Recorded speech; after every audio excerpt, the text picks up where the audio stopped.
মানুষের মধ্যে প্রচুর ভয় কাজ করছিল যে life in a metro, cult classic cinema, তার সেকেন্ড পার্ট বেরোচ্ছে মেট্রো ইন দিনো। কেমন হবে সিনেমাটা? লাইফ ইন আ মেট্রো লেভেলটা ছুঁতে পারবে নাকি এই সিনেমাটা কোথাও পিছিয়ে যাবে?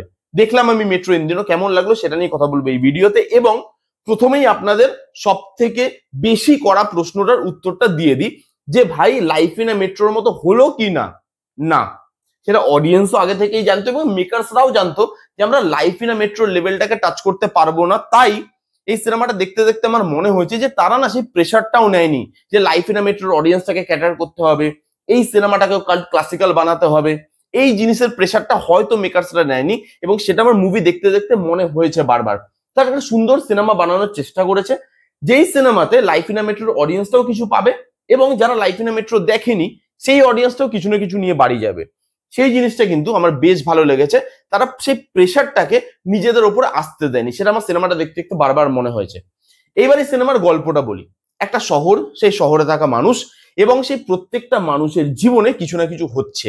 তাদের জীবন কোথায় এসে এক জায়গায় মিলছে এবং সেই জায়গাটায় মেলাতে গিয়ে তাদেরকে কি কি হারাতে হচ্ছে, তারা কি কি পাচ্ছে, এই জীবনের গল্পটাই বলছে মেট্রো ইন দিনো। এবং লাইফ ইন আ মেট্রো তো সেমই টাইপের গল্প ছিল। তো এই সিনেমাতে আহামরি যে কিছু গল্প সেটা নয়, এই গল্পটাই মেনলি বলার চেষ্টা করছে এই সিনেমাটা। এইবার এর পজিটিভ দিক, মিউজিক্যাল ড্রামা সিনেমা কি হয় সেটা যদি আপনাকে বুঝতে হয়, বাংলাতে আছে হীরক রাজার দেশে। যারা বাংলার অডিয়েন্স না বা যারা হীরক রাজার দেশে দেখেনি তাদের জন্য বেস্ট এক্সাম্পল হচ্ছে এই সিনেমাটা। এই সিনেমাটা দেখে আপনি বুঝতে পারবেন যে হ্যাঁ, মিউজিক্যাল ড্রামা এই কথাটা কোন সিনেমার ক্ষেত্রে ইউজ করা যায়। এখানে প্রীতম দা যে মিউজিক করেছে, গানের কথায় আমি পরে আসছি, বাট বিজিএম যা করেছে, ব্যাকগ্রাউন্ড স্কোর, এবং প্রত্যেকটা জায়গায় ওই যে কবিতার মতো করে কথা বলা, যে একজন আরেকজনকে রিপ্লাই দিচ্ছে সেটাও গানের মাধ্যমে দিচ্ছে, একজন আরেকজনের উপর রাগ দেখাচ্ছে সেটাও সেই গান দিয়ে দেখাচ্ছে, বা লাভ দেখাচ্ছে সেটাও গান দিয়ে দেখাচ্ছে। তারা কনভারসেশনটাই গানের মতো করছে। হ্যাঁ, কিছু কিছু জায়গায় সেটার বেশি ব্যবহার আপনি দেখতে পাবেন বা অনেক জায়গায় মনে হবে যে একটু বেশি ব্যবহার করে ফেলছে, বাট ম্যাক্সিমাম জায়গায় সেটা কিন্তু আমার বেশ ভালো লেগেছে, সেটা ওয়ার্ক করে আমার জন্য। প্রত্যেকটা জায়গায় গান গিয়ে গিয়ে তারা যে মনের কথাগুলো বলছে সেটা কিন্তু শুনতে বেশ ভালো লাগে এবং সেই জায়গায় ব্যাকগ্রাউন্ড স্কোরের কাজ অসাধারণ। প্রীতম দা আউটস্ট্যান্ডিং কাজ করেছে। এরপর যেটা কথা মানে যেটা নিয়ে কথা বলবো সেটা হচ্ছে, দেখুন কাস্টিংটা দেখে প্রথমেই আমরা বুঝতে পেরেছিলাম, ট্রেলার লেভেলেই আমরা বুঝতে পেরেছিলাম যে পারফরমেন্স এখানে ভালো পাবো, কারণ অনুপম খের আছে, নীনা গুপ্তা আছে, এখানে আমাদের কঙ্কনা সেন শর্মা আছে, পঙ্কজ ত্রিপাঠী আছে, আলি ফেজাল আছে, ফাতিমা আছে। তো ভালো একটা কাস্টিং। এখানে আদিত্য রয় কাপুর আছে। সবাই মোটামুটি ভালো পারফর্ম করে এবং ভালো একটা পারফরমেন্স পাবো ওটা আশা আমি করেছিলাম। প্রশ্ন ছিল শুধু একজনকে নিয়ে, সেটা হচ্ছে সারা আলি খান। এবার আপনার পছন্দ হতেও পারে, নাও হতে পারে, সেটা আমি বলবো না, বাট আমার সারা আলি খানকে পার্সোনালি ভালো লেগেছে। সে বাকি সিনেমাতে যা করে তার থেকে বেটার কাজ করেছে বলে আমার মনে হয়। এবং এত ভালো ভালো অ্যাক্টরদের মধ্যে সেও বাজে অ্যাক্টিংটা না করতে পারেনি, মানে কোথাও একটা গিয়ে তার অ্যাক্টিংটাও ভালো হয়ে গেছে এত ভালো পারফর্মারদের মধ্যে। সারা আলি খানকে বেশ ভালো লেগেছে। আদিত্য রায় কাপুর থেকে শুরু করে, অনুপম খের থেকে শুরু করে, নীনা গুপ্তা, যতজন আছে, যতজন কাস্টিং আছে, প্রত্যেকের পারফরমেন্স বেশ ভালো। শাশ্বতদার কম রোল ছিল, সেই রোলে তিনি বেশ ভালো। দর্শনার কম রোল ছিল, সেই রোলেও সে বেশ ভালো। সে মানে কেউ ছোট ছোট রোল করলেও সেও কিন্তু তার রোলের ইম্প্যাক্টটা ফেলতে পারে, ভালো লাগে। এখানে যদি বেস্ট পারফরমেন্স আপনি যদি বলেন কার, সেটা হচ্ছে পঙ্কজ ত্রিপাঠী এবং আমাদের কঙ্কনা সেন শর্মা। এদেরকে জায়গাও অনেক দেওয়া হয়েছিল এবং পারফরমেন্স এরা দুজন ফাটিয়ে করেছে। বেস্ট পারফরমেন্স এরা দুজন। এবং যদি আপনি সব থেকে নিচে রাখি পারফরমেন্সে, সেটা হচ্ছে ফাতিমা সানা শেখ। তার পারফরমেন্সটা আরেকটু বেটার হতে পারতো বলে আমার মনে হয়। যে বাকি পারফরমেন্স খুব ভালো এবং পারফরমেন্স দিয়ে ফিলিংস গুলো তুলে আনতে পারে তারা।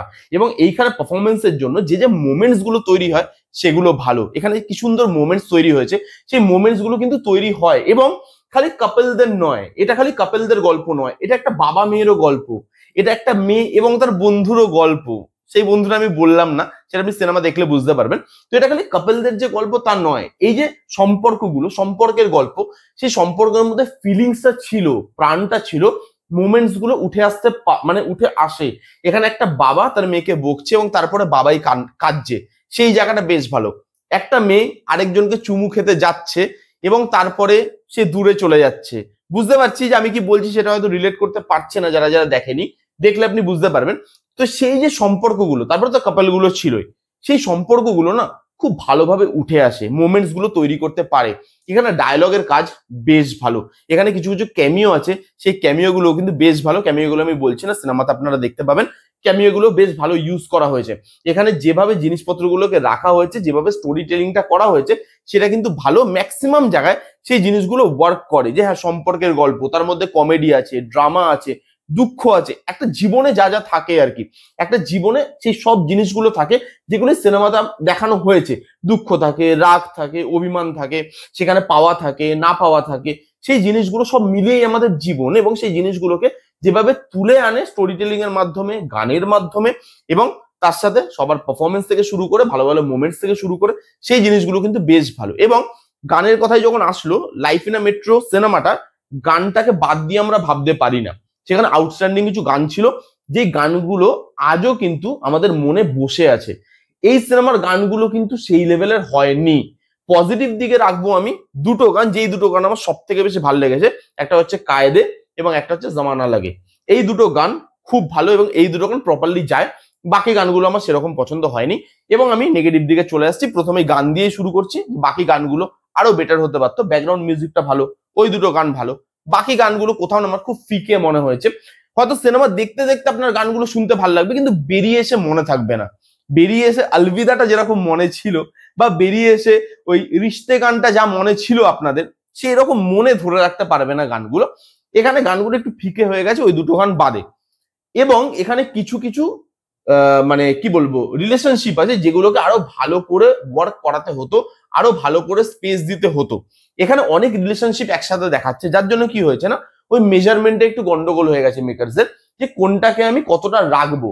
এখানে দেখানো হচ্ছে কোনোটা খুব বেশি হয়ে গেছে, কোনোটা খুব কম হয়ে গেছে। যেরকম এখানে আলি ফায়জাল এবং ফাতিমা, এই যে কাপলের গল্পটা, এটা না আরেকটু দেখাতে পারতো, এরা খুব স্পেস কম পেয়েছে। আবার পঙ্কজ ত্রিপাঠী, কঙ্কনা সেন শর্মা, এদের অনেক স্পেস দিয়েছে। কিছু কিছু জায়গায় রিপিটেটিভ লাগছিল দেখতে এদের, মানে এরা যা যা করছে, কারণ এই রিলেশনশিপটা করার আর কিছু ছিল না লাস্টের দিকে গিয়ে। তখন আপনার মনে হচ্ছে যে এই জিনিসটা বারবার দেখাচ্ছে কেন, এদের থেকে একটু কাট করে অন্যদেরকে যদি আরেকটু স্পেস দেওয়া যেত, তাহলে তো আরো বেশি ভালো হতো। এখানে এই যে মেজারমেন্টটা, যে কতটা কাকে রাখবো বা সমানভাবে সবাইকে রাখবো, সেই জিনিসটা হয়নি কোথাও। আপনি কোনো একটা রিলেশনশিপ দেখলেন, মাঝখানে সিনেমাতে হাওয়া, হঠাৎ করে তারা আবার এলো, আপনার তখন মনে পড়লো দেখতে দেখতে, ও আচ্ছা এরাও তো ছিল, এদেরকে মাঝখানে দেখাইনি, আমি ভুলে গেছিলাম যে আচ্ছা এরাও ছিল। এই যে মেজারমেন্টটা, সেটা কোথাও গিয়ে আমার মনে হচ্ছে একটু গন্ডগোল হয়ে গেছে, এবং যার জন্য সেকেন্ড হাফটা অনেক লেন্দি হয়ে যায়। এই যে 2 ঘন্টা 40 মিনিটের সিনেমা, এটা ফিল হয় লেন্থটা, এবং আপনার মনে হয় যে আরেকটু কাট করা যেত সিনেমাটাকে, আরেকটু ছোট করা যেত, ক্রিস্প করা যেত, আরেকটু ব্যালেন্স ভাবে ক্যারেক্টার গুলোকে রাখা যেত, বা রিলেশনশিপ গুলোকে বা কাপল গুলোকে আরেকটু ব্যালেন্স বেঁধে জায়গা দেওয়া উচিত ছিল। এবং গানগুলো, মোস্ট ইম্পর্টেন্টলি, গানগুলো আরো অনেক ভালো হতে পারতো। ব্যাকগ্রাউন্ড মিউজিক যতটা ভালো হয়েছে, গানগুলো ততটা আমার ভালো লাগেনি। এই ছিল পজিটিভ দিক। নেগেটিভ দিক মেট্রো ইন দিনোর, দেখুন, যদি আপনি লাইফ ইন আ মেট্রোর কথা মাথায় রেখে যান, তাহলে আপনি হতাশ হবেন। যদি আপনি স্ট্যান্ডঅ্যালোন হিসেবে মুভিটাকে বিচার করেন এবং এই মুভিটাকেই শুধু দেখতে যান, কোনো কিছু মাথায় না রেখে, তাহলে এই সিনেমাটা আপনার ভালো লাগলেও লাগতে পারে। আমার কিন্তু সিনেমাটা বেশ ভালো লেগেছে। এই ছিল মেট্রো ইন দিনোর রিভিউ। কারা কারা দেখেছেন অলরেডি, আপনাদের কিরকম লেগেছে কমেন্ট করে জানান। যারা যারা দেখেননি, যান গিয়ে দেখুন।